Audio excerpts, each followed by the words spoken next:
Hey guys, in this video, I will show you how to unlink Roblox account from Xbox account.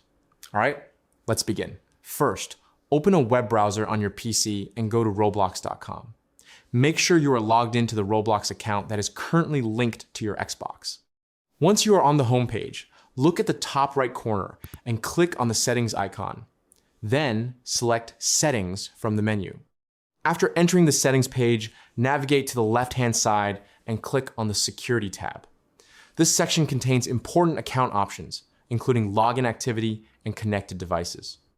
Scroll down until you find the section labeled Where You're Logged In. Here, you will see all devices and platforms connected to your Roblox account.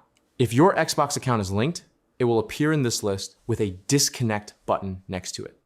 Click on the Disconnect button to remove the Xbox connection. Once selected, your Roblox account will be successfully unlinked from your Xbox. So that's basically how you can unlink Roblox account from Xbox account. That's it for this video. Thanks.